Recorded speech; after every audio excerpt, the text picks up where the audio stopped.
aso na mukhang napitpit. Totoo ba o AI lang? Ang asong yan, real na real. Pero bakit nga ba ito kakaiba? Namangha kami sa itsura niya, parang bola, walang liig. Na-amaze kami sa kanya kasi first time lang namin nakakita ng ganitong klaseng aso. But wait, there's more. May dalawa pa kaming namataan na parehong itsura. Ano nga bang espesyal sa mga asong yan? Sabi nga, all dogs are special. Bawat isa sa kanila may angking ugali na kapansin-pansin. Mula sa pagiging makulit hanggang sa masusungit.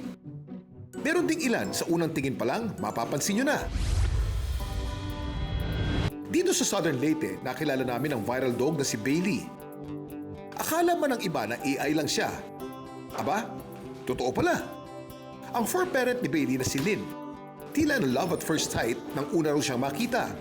Ang unang encounter namin kay Bailey noong June 2023, Brigada Eskwela noon ang paaralan. Nakita nila si Bailey sa may school garden. Pinakuha ko si Bailey para dalhin sa amin.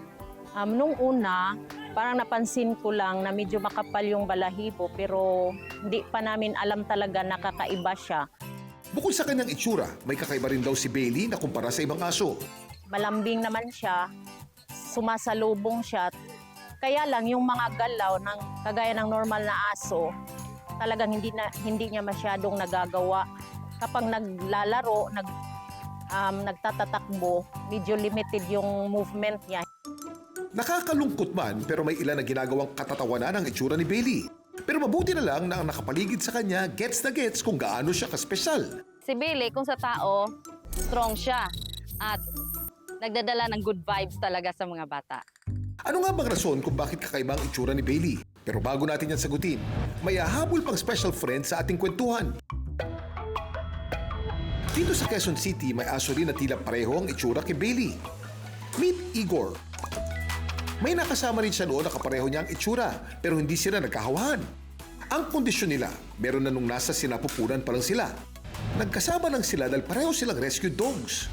Hindi po na-aksidente o injured sina Bailey, Igor at Peanut, kaya ganoon ang kanilang itsura. Ang tawag sa kanilang kondisyon ay short spine syndrome. Isa itong rare condition kung saan pinanganak silang mas maikli kaysa sa normal ang gulugod o spine. Dahil dito, mas siksik at rounded ang itsura ng kanilang katawan. Ang dami mong alam, Kuya Kim. Ang mga common natin na makikita doon sa mga animals ay maliit to walang lieg, hindi flexible yung kanilang neck, short or cramped itong thorax, hump or arched yung back, at wala silang mga buntot. Makikita nyo si Igor nung 3 months siya, kaya siya ay pinangalan ng King of Zoomies, ay malikot at masigla rin sila. So pwede silang mamuhay ng parang normal. Siya na-rescue ng 3 months pa lang, pero ngayon, kita nyo, 9-year-old na siya.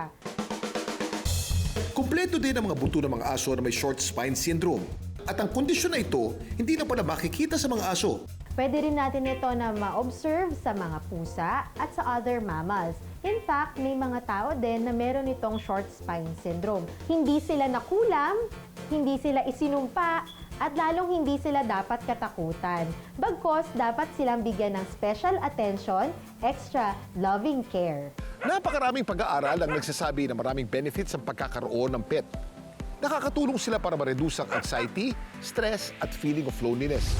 Para kay Lynn, ang pagkakaroon ng short spine syndrome ni Bailey nakakadagdag lang sa kanyang pagiging espesyal.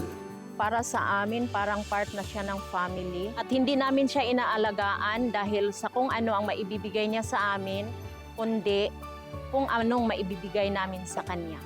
Kakaiba man ang kanilang anyo, deserve na deserve nila na mahalin ng totoo at buong puso. Dami mong alam, Kuya Kim.